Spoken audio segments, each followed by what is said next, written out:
PBI a fin de año y los próximos 5 años? ¿Qué está haciendo usted para que esta catástrofe económica no afecte la gobernabilidad en los próximos años? Ministra, tiene la palabra.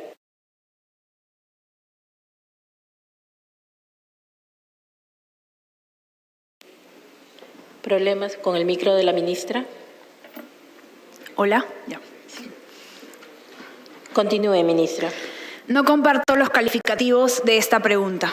Respecto a lo que estamos haciendo, desde que inició la pandemia en el país, tomamos la decisión de poner por delante la salud de las personas, implementando una cuarentena estricta y disponiendo medidas que sin duda han salvado la vida de miles de peruanos.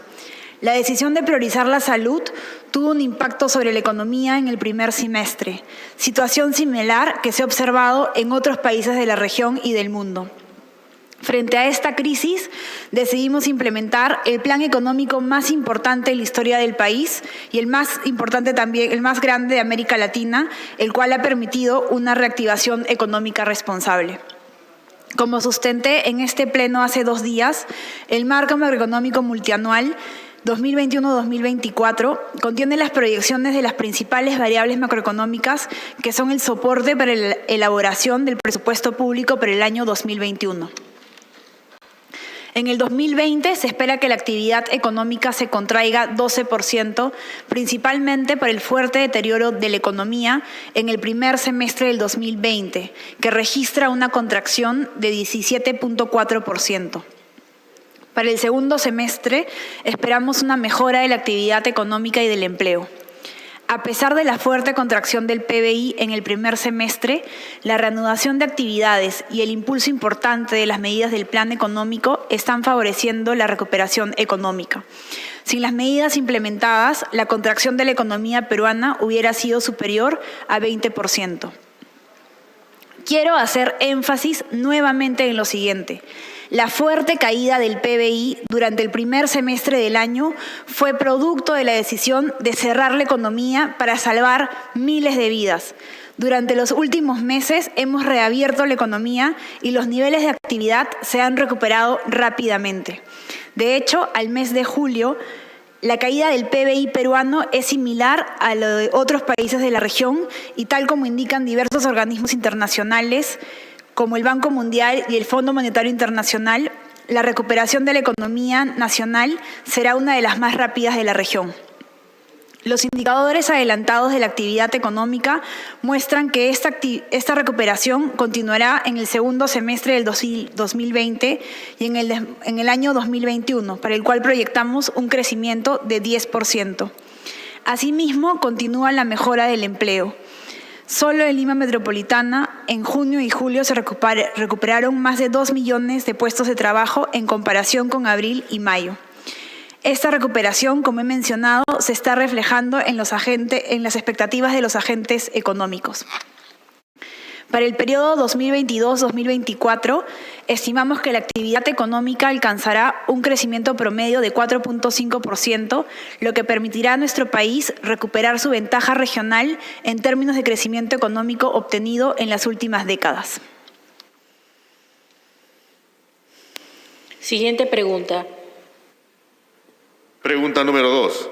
Para que diga usted, como titular del sector economía, ¿cuál ha sido el grado de consenso entre los integrantes del grupo de trabajo multisectorial para elaborar la estrategia de reanudación progresiva de las actividades económicas? ¿En qué medida específica participaron y por cuántos días se reunieron efectivamente a tales efectos? Ministra, por favor, conteste. Esta pregunta corresponde también a la pregunta 19 del primer pliego, así que voy a responder en los mismos términos. Todos los funcionarios y las autoridades públicas tenemos el reto de buscar y conseguir lo mejor para la población, generando crecimiento y desarrollo. El trabajo multisectorial enriquece el debate, nos permite escuchar opiniones y posturas diversas, a la vez que trabajamos para alcanzar consensos que se traduzcan en una mejor calidad de vida para los peruanos. El grupo de trabajo multisectorial ha tenido una labor importante en la estrategia de reanudación de actividades económicas. Desde su confirmación el 24 de abril hasta el 2 de septiembre se han realizado un total de 15 reuniones en las cuales los miembros participaron activamente en las propuestas, observaciones y evaluaciones de las medidas de los sectores para el reinicio de actividades.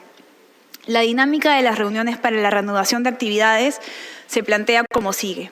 Primero, el representante del MEF informa sobre la situación actual de la economía, la evolución de la pandemia y otros indicadores pertinentes, así como la propuesta de las actividades a reiniciar de acuerdo a un primer consenso de los sectores competentes del Ejecutivo.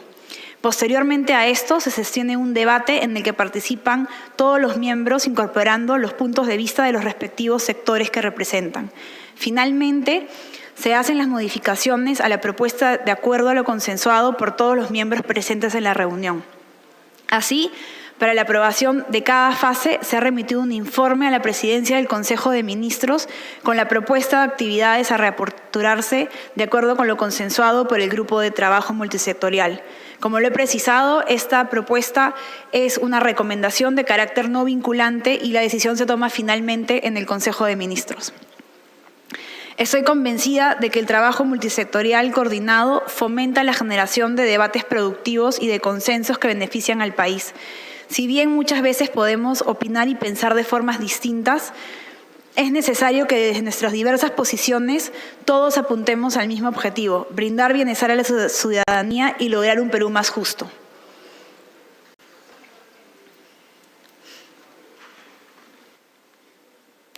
Siguiente pregunta, relator. Pregunta número 3. Para que diga usted, ¿qué argumentos expone el informe detallado del Grupo de Trabajo Multisectorial que justifica la estrategia de reanudación progresiva de las actividades económicas en 4 fases? ¿Y por qué usted los hace suyos? Ministra, por favor, conteste. Esta pregunta coincide con la pregunta 20 del primer pliego, así que voy a responder en los mismos términos. Quiero recordar que el reto que nos planteamos fue abrir la economía de manera responsable y eso es lo que venimos haciendo. Las decisiones de apertura económica han buscado maximizar el impacto económico, pero minimizando el riesgo sanitario. La reanudación de actividades consta de 4 fases para su implementación, con protocolos sanitarios estrictos y coordinados con las autoridades correspondientes, de tal manera que se minimicen los riesgos de contagio por la COVID-19. Esa estrategia progresiva se viene adoptando en diversos países del mundo, ya que permite tomar decisiones de acuerdo con la evaluación de la situación actual de cada país. Cabe precisar que la estrategia de apertura de la economía peruana ha sido una de las más graduales y responsables y que a su vez ha tenido un menor impacto en la movilidad. Las decisiones de apertura se han basado en los siguientes criterios específicos. Primero, evolución de la situación epidemiológica y capacidad de respuesta. Segundo, riesgo de contagio de las actividades. Tercero, dimensión social. Cuarto, impacto en el PBI, empleo y otros indicadores sectoriales. La estrategia de reanudación progresiva implica que se autorice el funcionamiento de actividades que no representan un riesgo alto en la salud de la población y que aporten a la recuperación de la economía. Así, la disminución del riesgo de contagio de la enfermedad permite la autorización de una mayor cantidad de actividades. En ese sentido, la primera fase de la reanudación económica se aprobó el 2 de mayo del presente año, un mes y medio después del inicio del estado de emergencia, cuando el ritmo de reproducción de la COVID había descendido significativamente. Posteriormente, la transición entre las distintas fases ha dependido de la aprobación de un informe de situación en la cual se evalúan los 4 criterios ya especificados. Finalmente, continuando con los protocolos y criterios establecidos, a la fecha nos encontramos en la fase 3 del proceso progresivo de reanudación de actividades económicas. Además, nos encontramos en constante evaluación de la situación del país para estimar la pertinencia de la aprobación de las actividades de la fase 4. Es importante precisar que las decisiones de reapertura de la actividad económica se toman a través de acuerdo en Consejo de Ministros y la opinión del grupo de trabajo es de carácter no vinculante. Siguiente pregunta, relator. Pregunta número 4. Para que diga usted, ¿cómo explica usted que el apoyo crediticio a las MIPES con RUC sea mucho menor que el apoyo crediticio a las grandes empresas?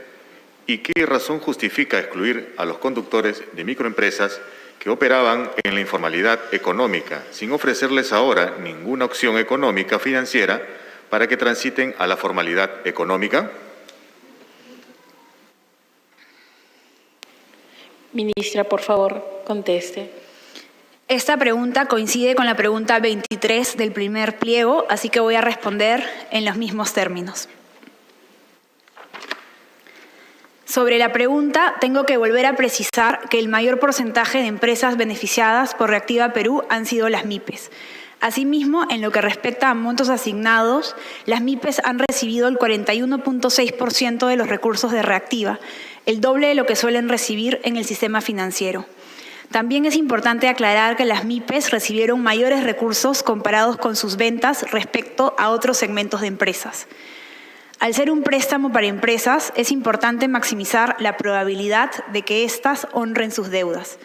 Es por ello que desde el inicio del programa se establecieron requisitos sencillos para acceder al mismo, pero ya que el Estado es garante de los préstamos, las empresas que han accedido al crédito debían mostrar un buen comportamiento crediticio. No obstante, con relación a las empresas que operaban en la informalidad, con las modificaciones introducidas en la segunda fase del programa, se permitió el ingreso de un mayor número de empresas que no podían sustentar sus ingresos a partir de registros en SUNAT, por lo que podemos afirmar que desde el Estado se dieron las mayores flexibilidades para que más MIPES puedan acceder a los beneficios del programa. Siguiente pregunta. Pregunta número 5, para que diga usted, ¿es consciente del altísimo riesgo de contagio por COVID-19 al que se exponen los trabajadores en la reanudación de actividades económicas en 4 fases, que ni siquiera en los países más desarrollados se ha tomado este tipo de medidas de reanudación de actividades económicas, menos todavía cuando la propagación del contagio por COVID-19 no está bajo control, como sucede en el caso del Perú? Ministra, conteste. Esta pregunta coincide con la pregunta 21 del primer pliego, así que responderé en los mismos términos. Desde el momento en que llegó el virus al país, hemos sido conscientes del riesgo que éste representaba para la población. Por eso, no dudamos en implementar una de las respuestas más severas y rápidas del mundo para contrarrestar la propagación de la COVID-19, teniendo la salud de todos los peruanos como prioridad. Las medidas implementadas permitieron moderar el ritmo de expansión de la COVID-19, pero también ganar un tiempo valioso para mejorar nuestra capacidad de respuesta frente a la pandemia. Respecto a las estrategias de apertura de la economía, otros países optaron por medidas menos restrictivas para contener la pandemia y por permitir un proceso de reapertura de actividades económicas mucho más flexible que el Perú. Por ejemplo, países como Brasil, España, Italia, Estados Unidos, entre otros, avanzaron más rápidamente en sus estrategias de apertura. Así, en la actualidad, más del 75% de los países del mundo está reabriendo sus actividades económicas. El Perú fue uno de los países más responsables en la reapertura de la economía y eso se ha reflejado en el impacto moderado que esta estrategia generó en la movilidad.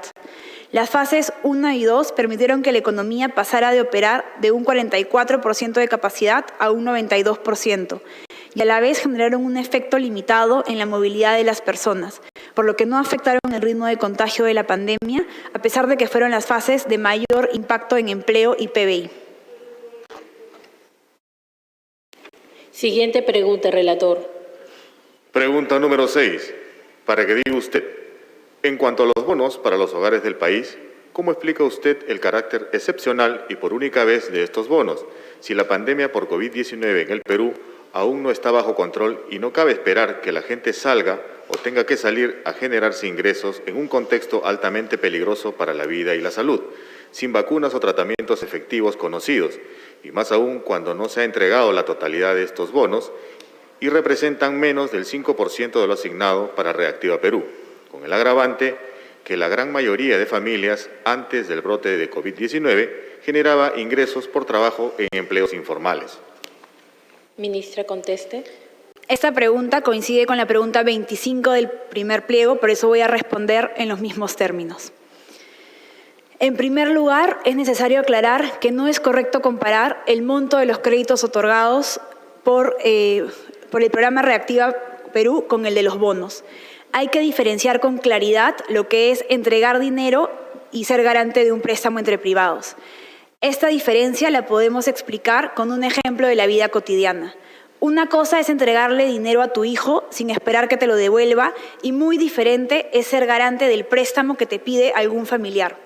Cuando uno es garante, no sale un sol de tu bolsillo, solo asumes la responsabilidad en la eventualidad de que tu familiar incumpla. Mientras lo primero, dar dinero aplica a los bonos entregados a las familias, donde no esperamos que sea devuelto. Lo segundo aplica al programa Reactiva, que es un préstamo entre privados. Por esta razón, no son comparables. Dicho eso, quisiera darle algunos detalles sobre el esfuerzo realizado en beneficio de los hogares, además de los bonos que serán otorgados a 8.5 millones de hogares. Como detallé en la pregunta 3, se ha destinado más de 14.000 millones de soles para financiar diversas intervenciones que han tenido como fin último proteger a los hogares. Entre estos destaca la ampliación de beneficiarios de los programas sociales como Juntos, Cunamás, Contigo, Haku Wiñay y las intervenciones orientadas a garantizar la seguridad alimentaria, como el fortalecimiento de los comedores populares y el financiamiento de kits de alimentos entregados por INDECI, los subsidios a los recibos de luz, la prórroga para el pago de obligaciones tributarias y crediticias.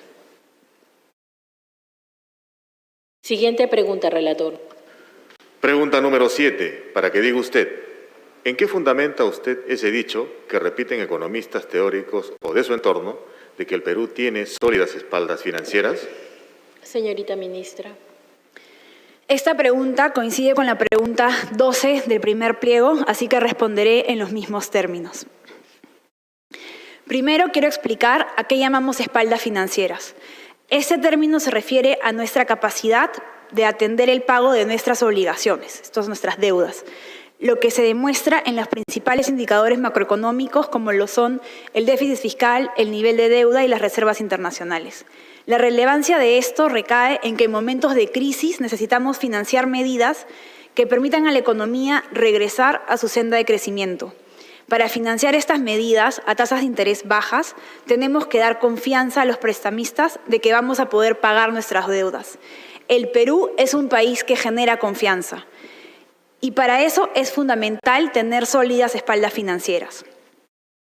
La prudente y responsable gestión de la política fiscal de las últimas décadas ha permitido al Perú construir sólidos fundamentos macroeconómicos y posesionarse como una de las economías con mayores fortalezas fiscales de la región. En ese sentido, el Perú entró a esta crisis con ahorros y con muy buen perfil crediticio. Así, Perú destaca por tener altas reservas internacionales, netas, 29.6% del PBI, en comparación a sus pares regionales como Brasil, Colombia, Chile y México. Nuestro país ha logrado mantener la inflación en el rango meta del Banco Central y es una de las más bajas de la región. Estos sólidos fundamentos macroeconómicos permitieron que Perú sea catalogado como uno de los países más resilientes en el mundo y con mayor fortaleza financiera. Asimismo, la solidez fiscal del país se ve reflejada en el hecho de que Perú es la economía que tiene el menor riesgo país en América Latina. Esto permite que los bonos soberanos del Perú se posicionen como los instrumentos financieros de mayor calidad de la región, es decir, se configuran con activos refugio en América Latina para los inversionistas y tienen bajas tasas de financiamiento. Esto ha permitido que recientemente emitamos bonos soberanos en dólares a 10 años con una tasa de interés bajísima de 2.4%, lo cual se contrarresta con las tasas de interés para similares instrumentos de Brasil con 4.2%, México con 3.5% y Colombia con 3.5%. Ello permite conseguir recursos en los mercados de capitales a bajas tasas de interés y debido a su bajo riesgo con una mayor cantidad de inversionización y una enorme demanda de los inversionistas.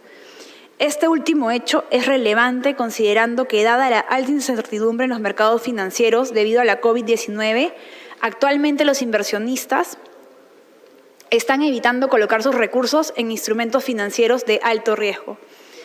De esta manera, el manejo prudente y responsable de las finanzas públicas y la confianza de los mercados financieros en las fortalezas macrofiscales de Perú brindan soporte para financiar las acciones de política fiscal para responder oportunamente a la emergencia sanitaria en el país a raíz de la COVID-19 y sin comprometer la sostenibilidad de las cuentas fiscales.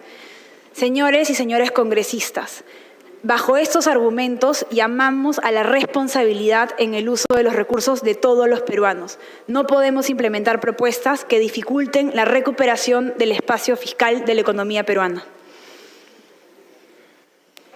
Siguiente pregunta. Pregunta número 8, para que diga usted. Los diversos organismos internacionales ahora señalan la importancia del presupuesto y su estructura.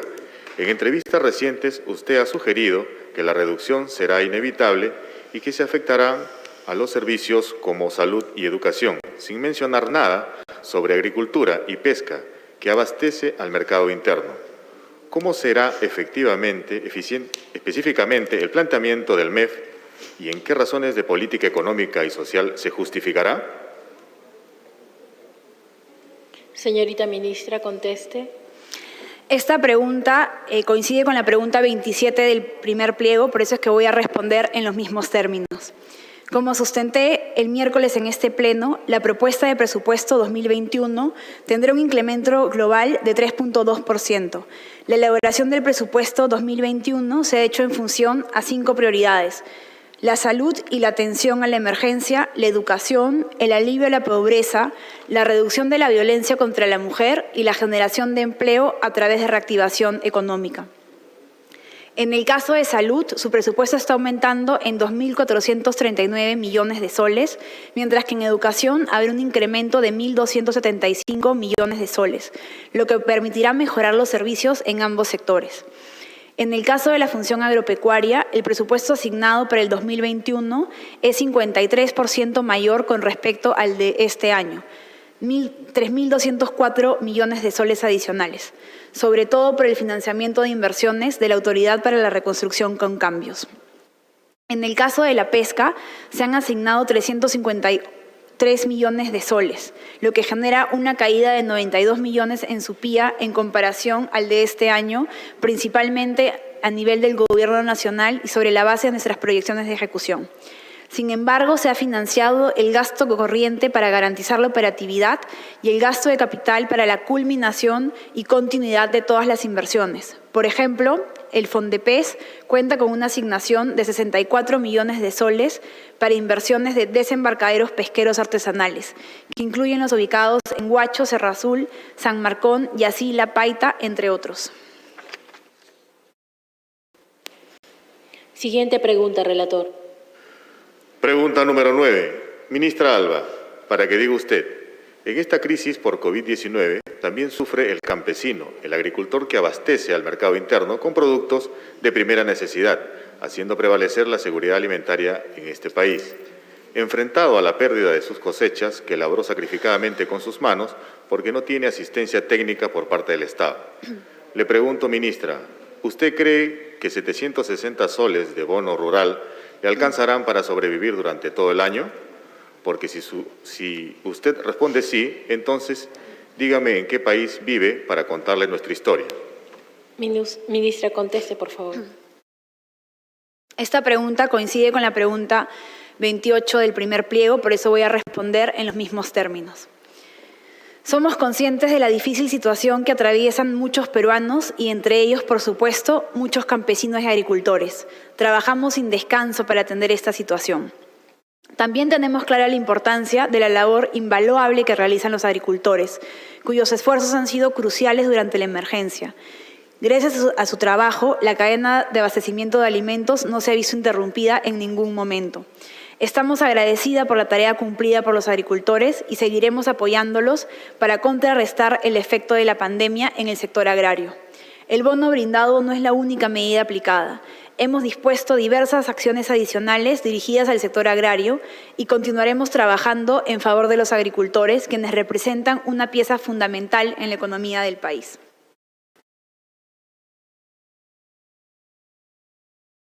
Desde el inicio de la pandemia, una de nuestras principales preocupaciones como Ejecutivo ha sido asegurar la continuidad de la cadena de abastecimiento de alimentos frescos y la seguridad alimentaria del país. Una de las principales medidas fue declarar como prioridad el transporte de abastecimiento de alimentos en la cuarentena. facilitando las operaciones de producción, transporte y comercialización de productos agrícolas y de primera necesidad. Por ello, una de las medidas inmediatas adoptadas en conjunto con el Ministerio de Agricultura fue el financiamiento para la implementación de mercados itinerantes, a fin de promover espacios para que productores agrarios pongan en venta directa a la población sus productos. A la fecha ha sido posible realizar más de 900 mercados itinerantes a nivel nacional desde el inicio de la emergencia sanitaria y dado su impacto positivo en más de 15.000 productores, se ha financiado la realización de 1.100 mercados itinerantes adicionales. Además, como parte de la reactivación de las actividades agrarias, nuestro principal interés es asegurar que los pequeños productores agrarios vuelvan a recuperar sus activos y cuenten con capital para financiar la siguiente campaña agrícola. Para ello, hemos avanzado con la activación del Fondo Agroperú, el cual permitirá la colocación de créditos y garantías por hasta 400 millones de soles, a los cuales se accederá con tasas de 3.5% y contarán con un periodo de gracia de 6 meses. Hemos acompañado esta medida con la activación del Fondo para la Inclusión Financiera del Pequeño Productor Agropecuario por un total de hasta 100 millones de soles, lo que permitirá al agrobanco otorgar créditos a productores agrarios a menores tasas.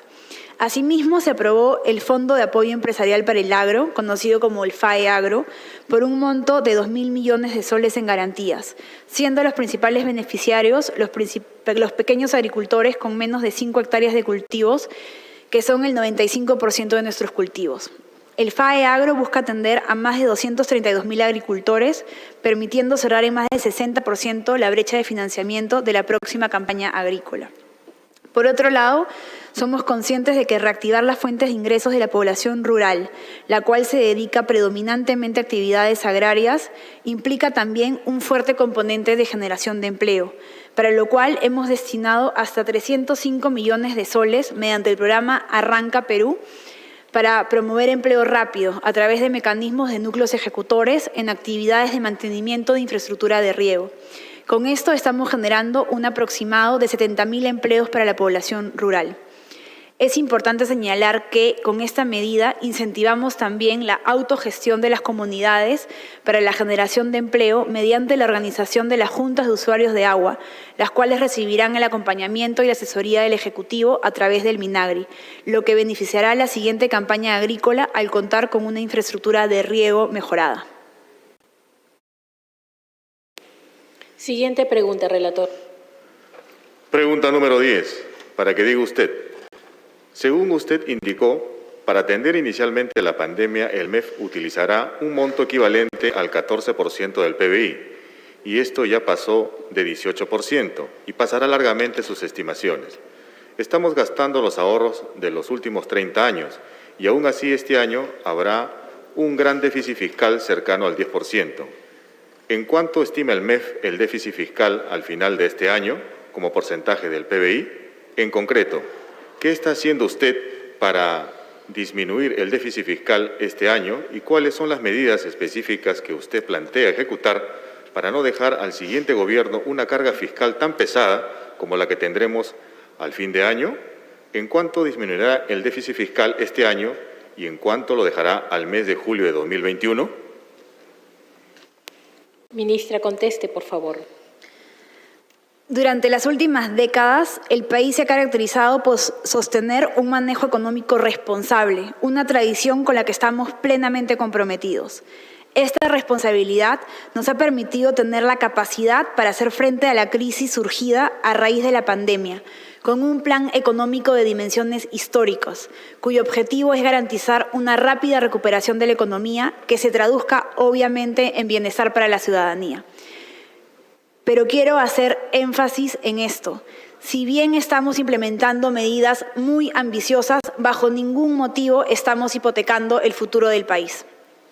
Ante todo, es necesario aclarar que el tamaño del plan económico, que asciende a 20% del PBI, incluye diversas medidas, algunas con impacto fiscal directo este año y otras que no. Así, las medidas con impacto fiscal este año ascienden a cerca del 7% del PBI y comprenden el uso del gasto público por 4.6% del PBI y de alivio tributario por 2.3% del PBI.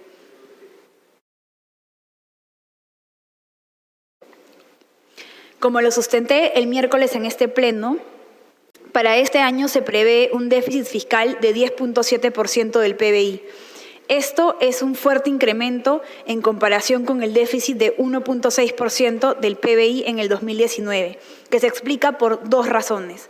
Primero, por la caída de los ingresos fiscales, una caída real de 21.4%, como consecuencia de la menor actividad económica, el deterioro del entorno internacional que reduce los precios de exportación y las medidas de alivio tributario implementadas.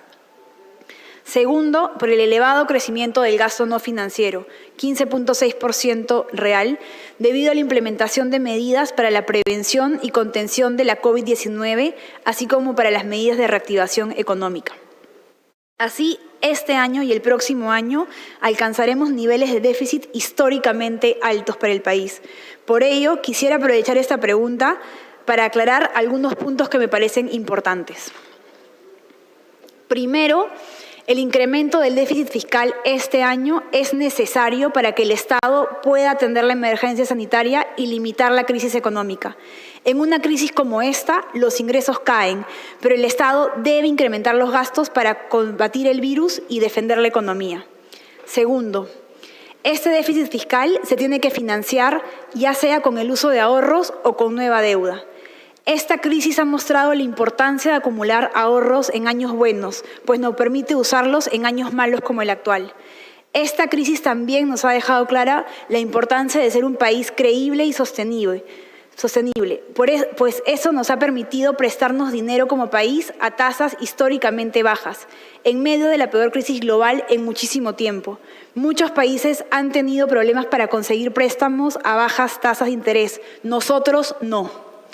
Tercero, a pesar del incremento del déficit y de la deuda, el Perú va a seguir siendo, si todos trabajamos juntos, uno de los países con las cuentas públicas más sólidas. En tal sentido, se debe destacar que aún en este contexto, el país mantendrá una sólida posición fiscal debido a que la deuda pública como porcentaje del PBI, 34.5, estará muy por debajo de la mediana de los países de América Latina, que va a ser 81.5% del PBI, y de países emergentes, 63.1% del PBI. Por último, si bien se justifica el incremento del déficit este año y el próximo, hacia adelante debemos ordenarnos nuevamente nuestras cuentas para seguir siendo un país responsable y tener ahorros para el futuro. Para el 2021 se prevé una reducción del déficit a 6.2% del PBI, dada la naturaleza transitoria de las medidas adoptadas en el plan económico y conforme los efectos de la pandemia se vayan diluyendo. Pasada la crisis, el reto de política fiscal que enfrentará Perú y todos los países del mundo será consolidar las cuentas fiscales con el objetivo de preservar la sostenibilidad fiscal, pero evitando generar efectos adversos en la economía. Es así que se plantea un proceso de consolidación gradual y prudente del déficit fiscal hacia niveles de 1% del PBI, con el fin de evitar que las finanzas públicas entren en una senda insostenible o un ajuste abrupto del gasto. Señores y señoras congresistas, un pilar institucional contemplado en la Constitución detrás de esta responsabilidad fiscal es que el Poder Ejecutivo es quien tiene competencias para manejar la hacienda pública. Hoy más que nunca es necesario que sigamos con esta tradición de responsabilidad. Las respuestas que demos a la crisis deben atender las demandas ciudadanas sin hipotecar el futuro del país. Tenemos que ser responsables en el manejo de las cuentas fiscales como lo hemos sido en los últimos años. Si no lo hubiéramos sido, no tendríamos recursos para enfrentar la crisis y hubiese sido imposible dar bonos a la ciudadanía, equipar hospitales en todas las regiones, así como muchas otras medidas que hemos desplegado en favor de los peruanos. Los riesgos a los que están expuestas las cuentas fiscales en los próximos años dependen también del manejo y las medidas que se aprueben este año para afrontar la pandemia. En este sentido, es fundamental que las propuestas de política cuenten con sustento técnico y una evaluación consensuada de todas sus implicancias fiscales. Siguiente pregunta. Pregunta número 11. Para que diga usted, no solo estamos consumiendo los ahorros de los últimos 30 años, sino que nos estamos endeudando para que las futuras generaciones paguen las deudas de la ineficiencia de este gobierno. Hemos vendido bonos soberanos por 3.000 millones de dólares y usted anunció otra venta de 4.000 millones de dólares para cubrir nuestras finanzas, pero no tenemos información cierta sobre los préstamos y colocaciones de bonos y sus devoluciones en los próximos 10 años. A través del Decreto Supremo 228-2020-EF, se ha dispuesto un crédito suplementario de 10.000 millones de soles para este año fiscal, de los cuales 3.500 millones provienen de bonos y 6.250 millones de soles provienen de préstamos del Banco Mundial. Según la última publicación de apoyo a consultoría SAE, la deuda podría superar el 40% del PBI el año 2025 y podríamos quedarnos sin ahorros. ¿Con cuánto más seguiremos endeudando al país este año y cuánto será la relación entre deuda y PBI en los próximos 10 años? ¿En qué actividades o proyectos concretos se utilizarán esos recursos y en qué regiones del país? Ministra, conteste. No comparto los calificativos de esta pregunta. Estamos atravesando una crisis generada por una pandemia y esto es fundamental para entender las políticas económicas que se llevan adelante para enfrentar esta crisis. Como gobierno tenemos un compromiso absoluto con la responsabilidad en el manejo de la economía y con la transparencia en el uso de los recursos. En todo momento mantenemos informado a la ciudadanía del uso de los recursos públicos. La crisis de la COVID-19 ha generado una caída de ingresos sin precedentes y un incremento del gasto público, lo que se ha reflejado en un incremento temporal del déficit fiscal y de la deuda pública. En ningún escenario la proyección de la deuda es superior al 40%. Esta ampliación del déficit y de la deuda también se está observando en otras economías del mundo. El Fondo Monetario Internacional estima que en promedio la deuda pública de los países del mundo se incrementará en 20% del PBI. Así, al cierre del año 2021, la deuda pública promedio del mundo sería de 103% del PBI y la deuda pública de América Latina sería cerca del 80% del PBI. Países que entraron en esta crisis sanitaria con altos niveles de deuda pública y déficit fiscal muy probablemente tendrán que aplicar medidas de ajuste como incrementos de impuestos y recortes de gastos para tratar de estabilizar sus finanzas públicas. En el caso de Perú, debido a que el país entró a esta crisis con importantes fortalezas fiscales, producto de un manejo responsable durante décadas, sus cuentas fiscales se mantendrán en niveles sostenibles en la medida que se adopten decisiones responsables. Con ello, de acuerdo con el marco macroeconómico multianual, se prevé que la deuda pública llegue a un pico de 39% en el año 2023 para luego descender a 34.6% en el año 2030. Esta evolución dependerá de que se adopten medidas importantes para incrementar los ingresos fiscales y para mantener un gasto público responsable. Respecto a la emisión de bonos, tengo que precisar algunos aspectos. Sobre la emisión de bonos por 3.000 millones de dólares. En abril del 2020 se realizó la emisión de bonos por 3.000 millones de dólares aprobada en el Decreto de Urgencia 016-2019. Se colocó 1.000 millones de dólares del Bono Global 2026 y 2.000 millones de dólares del Bono Global 2031 a tasas históricamente bajas de 2.392% y 2.783% respectivamente. Los recursos captados se destinaron a financiar el apoyo a la balanza de pagos 2020 y a prefinanciar el año 2021. Sobre la emisión de bonos por 4.000 millones de dólares. Esta emisión de bonos solo cuenta con autorización dada por el Decreto de Urgencia 051-2020, pero aún no ha sido aprobada por Decreto Supremo. La habilitación para poder realizar una emisión tenía por objetivo contar con la liquidez necesaria para enfrentar la crisis de la COVID en caso se necesitaran recursos adicionales. Por ahora no hemos emitido estos bonos y la idea es hacerlo solo si se considera estrictamente necesario. En todo momento hemos tratado de minimizar el impacto en la deuda utilizando activos financieros de la República. Sobre la información respecto a los préstamos y las colocaciones de bonos y sus devoluciones en los próximos 10 años. Al respecto, es oportuno indicar que el MEF publica mensualmente en su página web desde el año 2012 las estadísticas de la deuda, la cual incluye información desagregada de la deuda externa e interna, entre otros sobre la deuda concertada, los saldos adeudados, los montos desembolsados, el servicio de deuda atendido, la proyección del servicio de deuda hasta su vencimiento, resumen por tipo de deuda, por moneda, por fuente de financiamiento, por tipo de tasa de interés.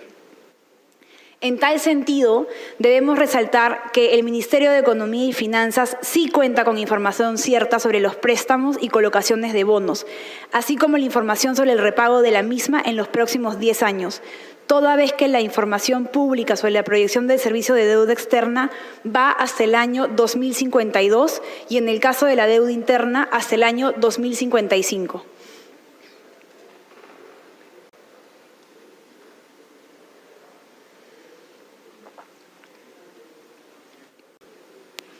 Siguiente pregunta, relator.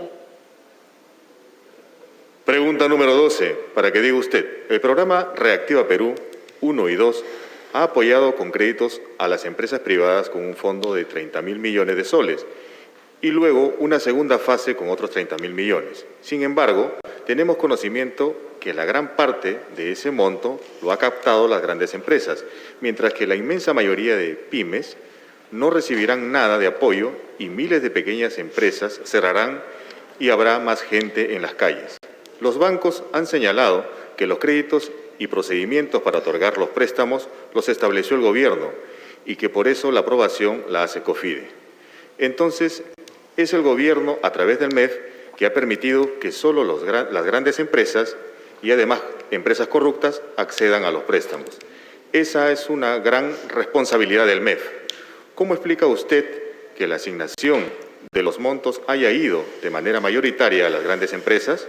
¿Qué medidas ha tomado el MEF para corregir esta situación y cuáles han sido sus resultados? Señorita ministra, su respuesta. No comparto los calificativos de esta pregunta. Quiero aprovechar esta pregunta para explicar nuevamente las 5 características que ayudan a entender cómo funciona Reactiva Perú. Primero, es importantísimo aclarar que en este programa el gobierno no ha transferido un sol a ninguna empresa. Reactiva Perú no es un bono, es la garantía de un préstamo entre privados. Quien recibe el préstamo debe devolverlo. Segundo, en una situación de pandemia como esta, las entidades del sistema financiero son renuentes a prestar dinero justamente cuando las empresas más lo necesitan para pagar sus cuentas. Sin Reactiva Perú, muchas empresas hubieran quebrado y se habría perdido millones de empleos. Tercero, es que el rol del gobierno es de ser un garante de un préstamo. Si la empresa no cumple con los requisitos del programa, se retira esta garantía. Cuarto, el dinero que se presta es emitido por el Banco Central, no son recursos del presupuesto público.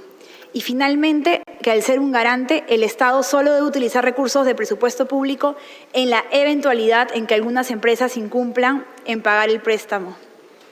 Como lo he compartido en diversas respuestas, las MIPES son una prioridad para nosotros. Al 21 de agosto, 381.014 MIPES han sido beneficiadas por el programa, accediendo a créditos con garantía estatal por un monto de 21.016 millones de soles. Las MIPES beneficiadas por el programa son el 98% del total de empresas que accedieron al programa Reactiva Perú. Además, gracias a Reactiva, las MIPES han accedido a tasas de interés históricamente bajas, de alrededor de 1.64%, comparadas con el 40% del sistema no bancario y del 25% del bancario, al que accederían de no existir Reactiva Perú. En todas las políticas que implementamos, un factor importante es la vigilancia ciudadana. La transparencia es un pilar de esta gestión y hemos querido que sea un distintivo del programa Reactiva Perú, por lo que hemos publicado las listas que serán actualizadas periódicamente. Además, se creó un sistema de atención de denuncias a cargo de COFIDE en su calidad de administrador del programa para recibir y atender, en caso corresponda, las denuncias que debidamente sustentadas estén relacionadas con cualquier incumplimiento de las normas que regulan la operatividad del programa. Siguiente pregunta. Pregunta número 13, para que diga usted. Este año, más de 9 millones de peruanos perderán su empleo y la pobreza se incrementará en el país por lo menos 10 puntos porcentuales. Hasta el momento, todas las propuestas del Gobierno para disminuir los efectos de la pandemia, con bonos, préstamos para empresas, limpieza de canales y caminos, etcétera, solo generan trabajo temporal. ¿Qué está haciendo el Gobierno en concreto para generar empleo permanente? ¿Cuáles son los proyectos o actividades que generarán empleo permanente? ¿Dónde se ubican? ¿Cuánto se invertirá en ellos? ¿Y cuántos empleos generarán este año en cada uno de ellos? Ministra, su respuesta. La recuperación del empleo es una prioridad de la reactivación económica. Desde el Gobierno tenemos claro que es absolutamente necesario promover la inversión privada para garantizar la generación de empleos permanentes y uno de nuestros compromisos es garantizar un contexto que favorezca una reactivación responsable del sector privado. El empleo está altamente correlacionado con el desempeño de la actividad económica. Además, es la principal fuente de ingreso de las familias. Por este motivo, el Gobierno tomó la decisión de autorizar la reanudación gradual de las actividades económicas a partir de mayo, bajo un estricto cumplimiento de los protocolos sanitarios. En línea con esta reactivación económica, se ha logrado una recuperación importante en el mercado laboral. De hecho, en julio, en Lima Metropolitana, el empleo ascendió a 3.7 millones de personas, el cual es mayor en más de 2 millones respecto al promedio registrado entre abril y mayo. Tengo que aclarar que es falso que este año se perderán más de 9 millones de puestos de trabajo. Además, el principal mecanismo para la generación de empleo formal y permanente es la promoción y fomento de la inversión privada. Por ello, y como parte del proceso de reactivación económica, el Gobierno ha permitido la reanudación de la ejecución de grandes proyectos, tanto en infraestructura como mineros. Por un lado, entre los proyectos de infraestructura resalta la línea 2 del Metro de Lima, que inició obras luego de la entrega de terrenos adicionales, el terminal portuario del General San Martín, que continúa con la ejecución de obras hasta recibir la autorización del MTC, la ampliación del aeropuerto Jorge Chávez, que inició la construcción de la nueva torre de control. En conjunto, se estima que estos proyectos generarían cerca de 15.000 empleos.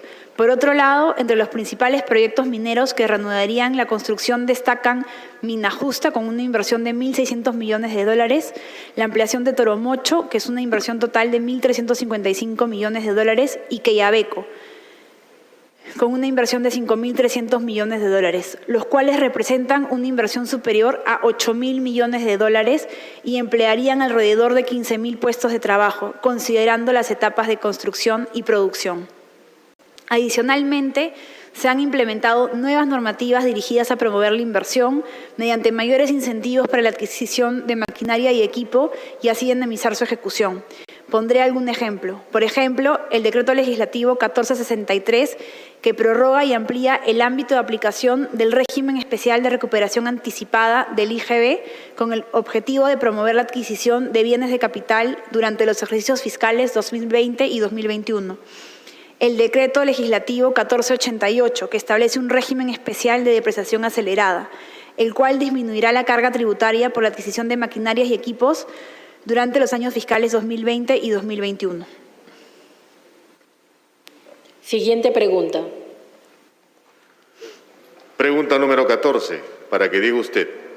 Con grandes titulares se lanzó el programa Arranca Perú. El Gobierno anunció un monto de 6.436 millones de soles para invertir este año y generar trabajo temporal. Pero para agricultura solamente se otorga 373 millones de soles y el resto para transporte, vivienda y trabajo, dejando al Minagri que haga proyectos con su propio presupuesto. ¿Por qué se maltrata al sector agrario, que es el que nos da la seguridad alimentaria para todos los peruanos? ¿Cuáles son los proyectos que se han iniciado desde que este programa fue lanzado? ¿Cuánto se ha invertido a la fecha? ¿Y cuántos empleos se han generado? Ministra, su respuesta. Quiero reiterar que somos absolutamente conscientes de la importancia de la labor de los agricultores. Su trabajo ha permitido que la cadena de abastecimiento de alimentos no se interrumpa en ningún momento. Agradecemos profundamente la tarea cumplida por los agricultores y les garantizaremos que seguimos apoyándoles para contrarrestar el efecto de la pandemia en su sector. Contestando a la pregunta, hemos destinado al sector agricultura y riego 150 millones de soles mediante el decreto de urgencia 041-2020 y 150 millones de soles mediante el decreto de urgencia 070-2020 para la ejecución de actividades de mantenimiento mediante núcleos ejecutores. Se estima la generación de 4.3 millones de jornales como parte de ambas intervenciones, así como el mantenimiento de 57.000 kilómetros de canales de riego y drenes. Adicionalmente, mediante el decreto de urgencia 070, se han transferido 66 millones de soles para el financiamiento de 35 proyectos de inversión que intervendrán en 11.600 hectáreas de superficie agrícola y 217 sistemas de riego. Del total de proyectos, 6 están a cargo de 3 gobiernos regionales y 29 a cargo de 4 municipalidades provinciales y 20 municipalidades distritales. Cabe resaltar que el monto transferido es adicional al presupuesto que contaban las entidades en mención para la ejecución de dichos proyectos. Se estima que con dichas intervenciones se generarán 1.500 puestos de trabajo. El Estado brinda además distintos mecanismos que financian al sector agrario. Durante esta crisis, a través del programa Reactiva Perú, se ha beneficiado a un total de 16.893 MIPES del sector agrario, permitiéndoles acceder a créditos con garantía estatal de 476 millones de soles. Además, el FAE-MIPE ha beneficiado a un total de 13.891 MIPES en ese sector, permitiendo acceder a créditos con garantía estatal por 119 millones. Se aprobó también el FAE Agro con un fondo de 2.000 millones de soles, siendo los principales beneficiarios los pequeños agricultores con menos de 5 hectáreas de cultivo. Con ello se busca atender a más de 232.000 agricultores, permitiendo cerrar al menos 61% de la brecha de financiamiento de la próxima campaña agrícola. Además, se estima generar empleo directo en el sector agrario por un total de 392 millones de jornales de trabajo, equivalentes a 1 millón de jornales diarios de trabajo durante la campaña agrícola 2020-2021. Así se podrá apalancar el financiamiento de cultivos para la instalación de aproximadamente 469.000 hectáreas. Quiero señalar también que de manera complementaria al FAE Agro, el Fondo Agroperú viene colocando cerca de 440 millones al campo para programa de créditos diversos como café, 100 millones para créditos en el marco de la mesa de diálogo y el acta de acuerdo con los gremios nacionales, algodón, 20 millones en el marco de mesas de diálogo, pecuario, 90 millones, forestal, 50 millones, campaña agrícola 2020-2021 para cultivos transitorios y permanentes, 180 millones para créditos agrarios distintos al café y el algodón. Se estima que al menos 40% de estos fondos se utilizarán en el financiamiento de frutales, cacao y otros cultivos permanentes. Estos recursos se están colocando a una tasa de 3.5% anual a través de Agrobanco. Además, es importante resaltar que Agrobanco está haciendo colocaciones para financiar la próxima campaña, además de contar con los recursos del Fondo para la Inclusión Financiera del Productor Agropecuario como mejorador de la tasa final ofrecida a los agricultores. Siguiente pregunta. Pregunta número 15, para que diga usted, ¿qué acciones ha tomado en esta situación de crisis sanitaria, considerada como situación de guerra, para disminuir los gastos superfluos en consultorías y publicidad que contiene el presupuesto general de la República? ¿Cuánto se ha gastado hasta la fecha en publicidad en las diferentes modalidades y diversos medios de comunicación? Ministra, su respuesta. No comparto con los calificativos de esta pregunta. Tener un manejo responsable de los recursos públicos implica necesariamente revisar qué gastos son necesarios y cuáles pueden ser reducidos sin afectar la calidad de los servicios a los ciudadanos. Quiero reiterarle a la ciudadanía que somos absolutamente responsables y transparentes en el uso de los recursos públicos, siempre con el objetivo final de contribuir al bienestar de los peruanos. En ese sentido, quiero señalar que el gasto en publicidad en el cual hemos incurrido no es superfluo. Estamos obligados a difundir acciones del gobierno y campañas de concientización en la medida que se trata de información útil y necesaria para los ciudadanos. Por ejemplo, campañas de vacunación, medidas sanitarias o información relacionada con los programas sociales. Esto es especialmente relevante en este contexto de lucha contra la pandemia. Sin esa inversión en publicidad, los programas no llegarían a la ciudadanía. Dicho eso, como indiqué en la pregunta 14 del pliego 1, la reducción de los gastos en publicidad ha sido significativa como consecuencia del trabajo realizado desde 2017 para optimizar el uso de recursos públicos. Así, en comparación con el presupuesto asignado en 2017 de 736 millones, desde el 2019 hasta el 2021, estos tipos de gastos cuentan con una asignación por debajo de 200 millones a nivel nacional. Asimismo, en los 2 últimos años se ha reducido el presupuesto en consultorías en un 15%. Para la programación del presupuesto 2021, mediante un oficio circular de la Dirección General de Presupuesto, el MEF ha dado directrices a los pliegos del sector público para tomar medidas de austeridad, entre ellas, limitar el gasto en consultorías y publicidad a fines directamente vinculados a sus funciones. De este modo, se continúa el esfuerzo de priorización de los gastos, estrategia necesaria en un contexto como el que estamos viviendo. Siguiente pregunta. Pregunta número 16, para que diga usted. Señora ministra, a fines de julio, el Colegio Médico del Perú informó que han fallecido 103 médicos. ¿Cuál ha sido el criterio utilizado para la asignación de recursos en la adquisición de equipos de protección para los profesionales de la salud, quienes exponen sus vidas al atender a pacientes con COVID-19? Su respuesta, ministra. Esta pregunta coincide con la pregunta 1 del primer pliego, así que voy a responder en los mismos términos. Lamentamos profundamente el fallecimiento de los médicos y de todos los servidores públicos que se encontraban en la primera línea de la lucha contra la COVID-19. Desde el inicio de la pandemia ha sido una prioridad para nosotros garantizar la seguridad de los trabajadores del sector salud, quienes vienen desempeñando una labor invaluable. Con respecto a la pregunta, tanto los criterios para estimar los requerimientos de recursos, así como las pautas para su asignación al personal, son establecidos por la Estrategia Sanitaria de la COVID-19, la cual está a cargo del MINSA. Estos criterios han sido especificados y actualizados por el MINSA a través de documentos oficiales. Por ejemplo, en la RM 193 se establecieron los criterios para el uso de los EPPs, considerando el tipo y la cantidad de equipos de acuerdo con las necesidades del personal de salud y de las áreas hospitalarias. Mediante resolución 316 del MINSA, se dispuso la conformación del Comité de Vigilancia de Asignación y Uso de los EPPs y otros recursos para la atención de la COVID. En ese sentido, los criterios y el análisis base para los requerimientos de presupuesto corresponde a las definiciones de las áreas técnicas del MINSA.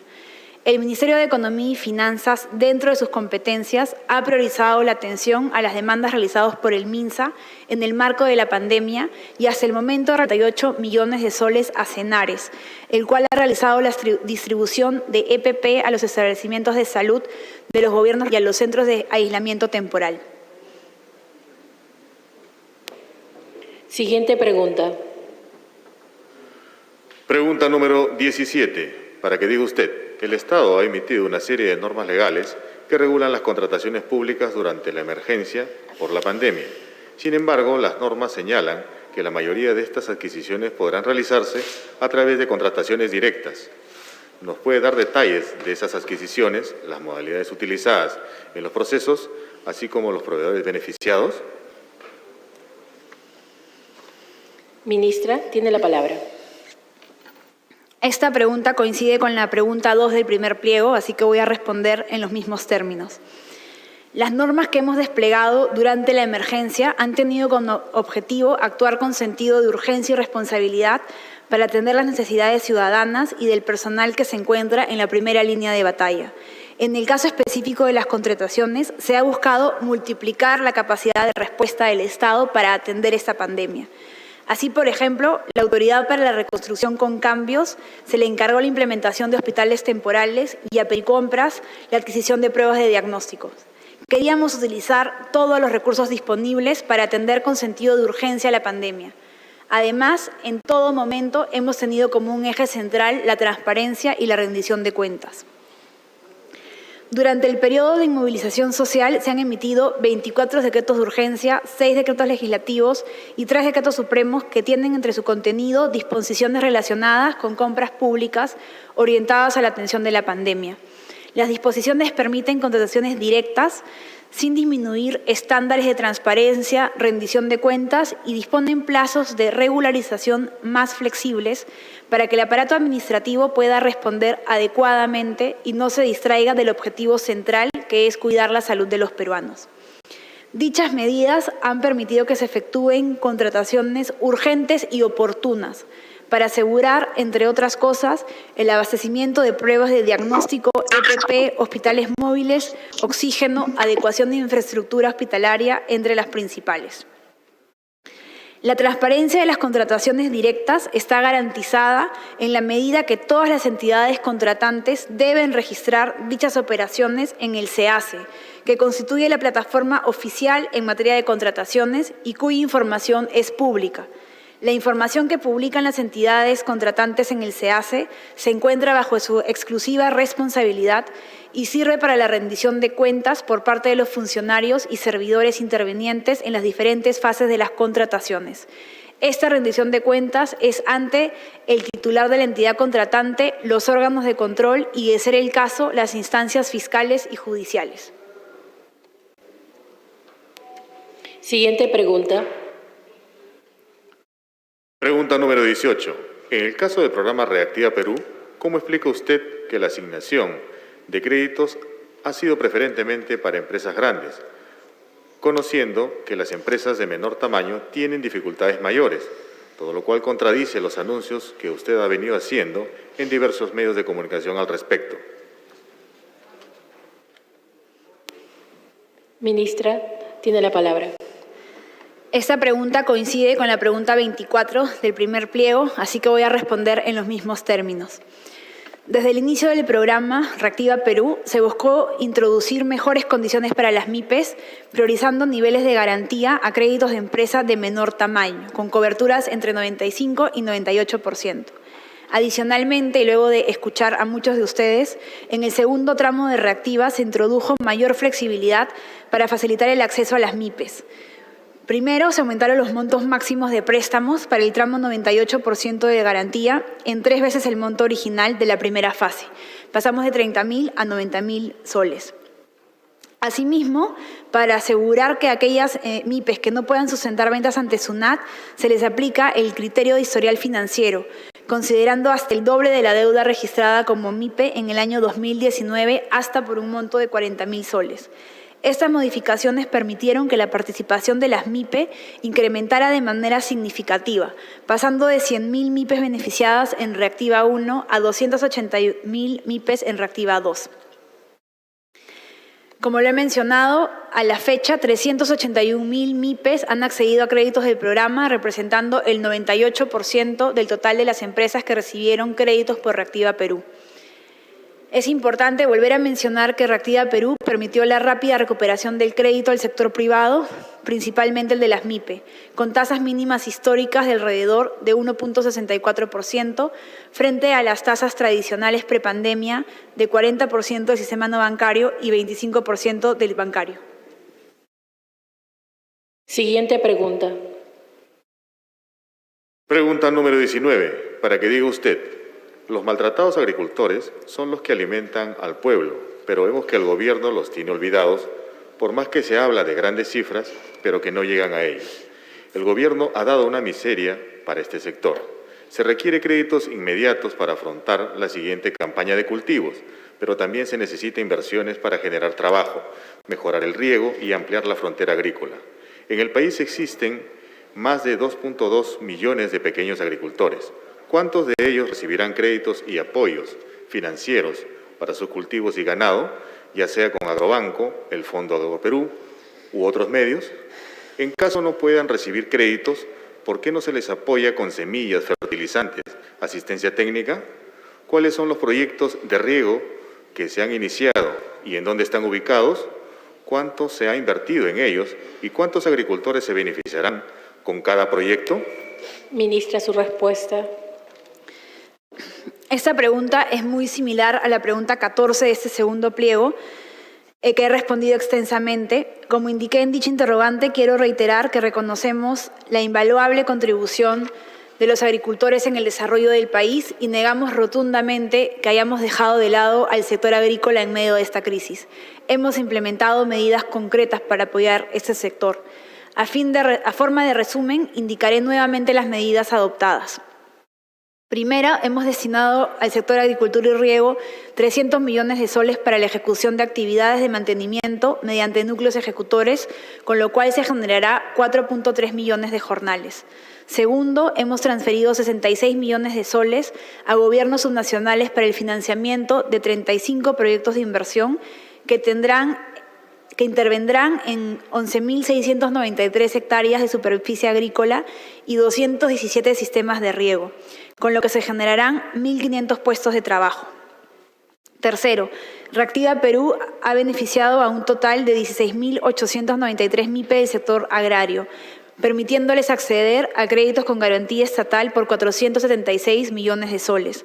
Además, el FAE-MIPE ha beneficiado a un total de 13.891 MIPES en ese sector, permitiendo acceder a créditos con garantía estatal por 119 millones.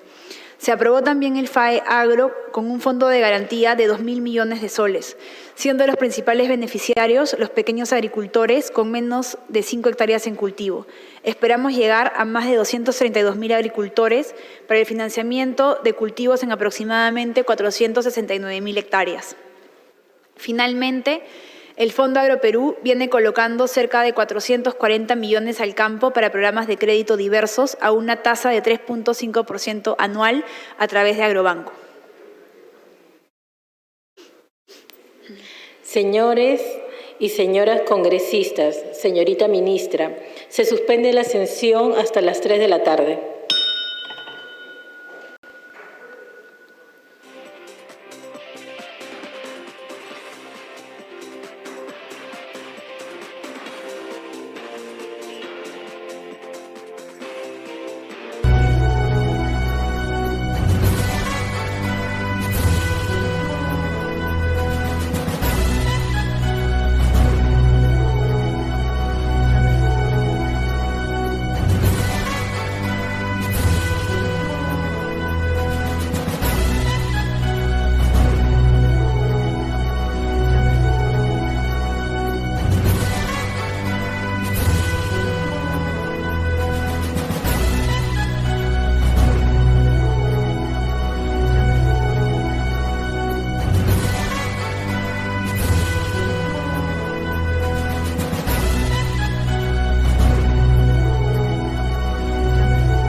Los medicamentos, pero necesitamos aquí al gobernador, al alcalde, que están aquí presentes, que también hagan esta labor de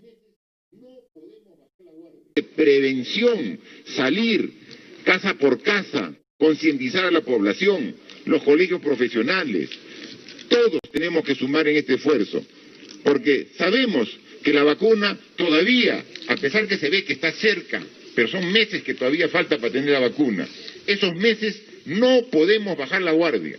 Sabemos que también hay que reiniciar las actividades económicas, porque la población necesita trabajar. necesita ingresos para su familia, pero podemos hacerlo con responsabilidad. Este tipo de actividades hagámoslas, pero responsablemente. Pero las actividades que hemos visto que son los focos de contagio en los últimos días y semanas, que son las fiestas de carácter familiar, patronal, social, las pichanguitas de fulbito, las parrilladas de barrio, ahí se concentra el barrio porque se pierde la responsabilidad en esos actos. Ayúdennos, depende de nosotros que poder detener por completo y disminuir, como viene disminuyendo ya la incidencia de hospitalizados y personas fallecidas en las últimas semanas. Con el esfuerzo de todos lo vamos a hacer.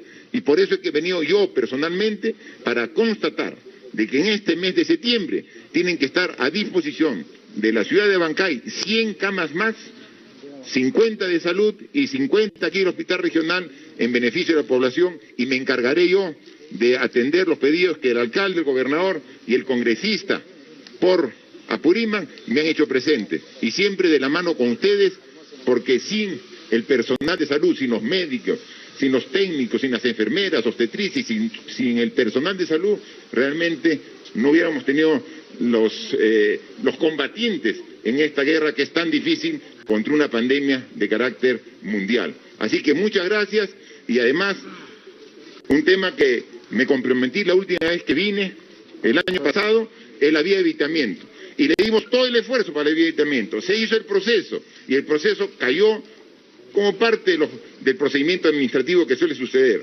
He hablado con el ministro de Transportes y Comunicaciones, que me acompaña en este viaje, para nuevamente retomarlo. Y está garantizado que el próximo mes de octubre recibimos las propuestas y adjudicamos la buena pro, porque el presupuesto está separado para la vía de evitamiento. Lo único que nos falta es terminar el proceso, determinar el contratista e iniciar este mismo año, antes que termine este año, las obras de la vía de evitamiento para Abancay. Así que tenemos que estar concentrados en el tema de salud, porque eso es lo prioritario, pero no podemos obviar y olvidar que hay otros proyectos que son necesarios, que también tenemos que hacerlo. Le hemos transferido plata a todos los alcaldes provinciales de la región Apurímac, a todos. Solamente al alcalde provincial de aquí de Abancay le hemos más de 20 millones de soles, 21 millones de soles, para que haga un mantenimiento y arregle todos los caminos vecinales. Y entonces tenemos que todos los alcaldes provinciales ya tienen el presupuesto en sus cuentas. Rápidamente hagan los procesos, contraten a las empresas y traten que sean empresas acá locales, empresas de aquí, la misma región, para que los puestos de trabajo se queden también aquí en la región, y así podemos generar progreso y desarrollo que todos queremos, porque se mejoran las carreteras, pero adicionalmente tenemos la generación de puestos de trabajo que necesitamos todos. Así que muchas gracias por la cálida bienvenida, no solamente por el clima, sino por la cálida, por el cariño que he recibido de todos ustedes. Muchas gracias. Las palabras del presidente de la República luego de poner en funcionamiento un nuevo laboratorio para el procesamiento de pruebas moleculares. Se anuncia entonces conferencia de prensa. Vamos a escuchar las preguntas de los periodistas de Abancay que le hacen al presidente de la República. Quisiéramos saber qué gestión está realizando para que este proyecto pueda llegar a la población, por favor. Pregunta, yo respondo, por favor.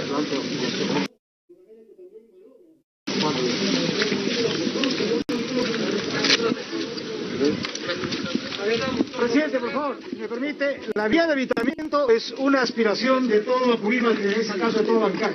Son solamente 13 kilómetros que habría que asfaltar o ensanchar, y esta es una necesidad inmediata porque han pasado accidentes muy trágicos, porque los camiones de alto tonelaje circulan en la ciudad de manera que también malogran, en este caso, la transitabilidad. Presidente, ¿qué se va a hacer respecto a la brecha de especialistas de médicos en la región Apurímac? Chalhuahuacho tiene un solo médico en el centro de salud para 15.000 personas. Lo otro, el hospital de Andahuaylas. Usted estuvo hace un año, dijo que dentro de un año este hospital se iba a concluir. Sin embargo, eso no sucedió. Y la tercera pregunta va en relación a el caso de Richard Swing. La Comisión de Fiscalización lo está citando. ¿Usted va a asistir? Esto. Señor presidente, buenos días. Autoridades, bienvenidos a Bancay. Y la pregunta es la siguiente. ¿Qué ya se está con respecto a salud? Hemos visitado hace poco Cocharca.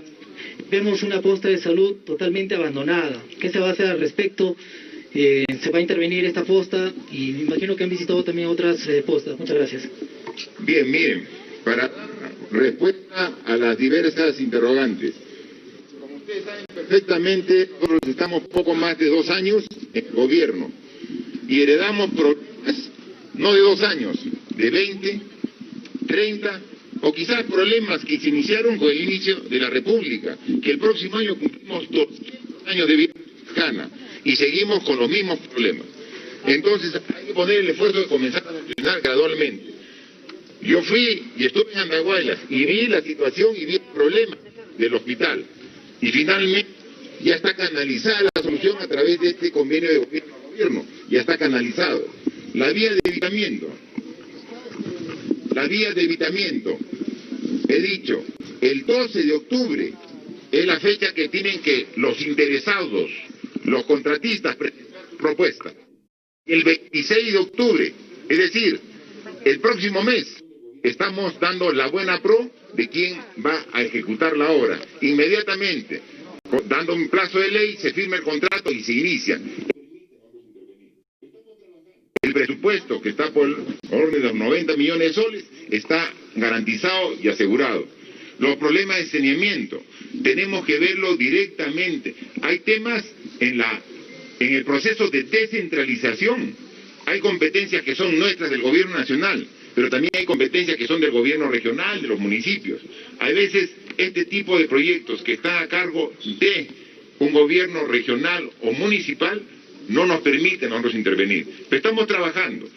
Y además hay que tener en cuenta que hay una enorme brecha de profesionales especialistas, pero no en Apurímac, a nivel nacional. Yo soy, al igual que ustedes, soy provinciano, yo soy moqueguano, y tengo los mismos problemas que tiene la región Apurímac de falta de profesionales. Incluso cuando voy a mi tierra me dicen, pero si usted es el presidente, porque no hay especialistas, y tenemos que ver cómo nos vamos optimizando y racionalizando. Lo que estamos haciendo ahora en este caso, como ha habido regiones en las cuales el COVID atacó primero, las del norte del Perú, las del oriente del Perú, y que ahora ya tiene una incidencia mucho más baja, estamos viendo para que profesionales de esas regiones vengan a apoyar a las regiones del sur que tienen esos problemas. Entonces, preparar un especialista, y lo saben perfectamente los médicos, es un trabajo de 3, 4 años. No se puede hacer en 3, 4 meses. Mientras tanto, tenemos que ver cómo racionalizamos los que hay actualmente. Estamos trabajando en ello, ¿no? Así que tengan cuidado que seguimos trabajando. Y sobre la consulta sobre la comisión de fiscalización del Congreso, nosotros hemos dicho que estamos dispuestos a dar la información que requiera, pero hay que cumplir procedimientos.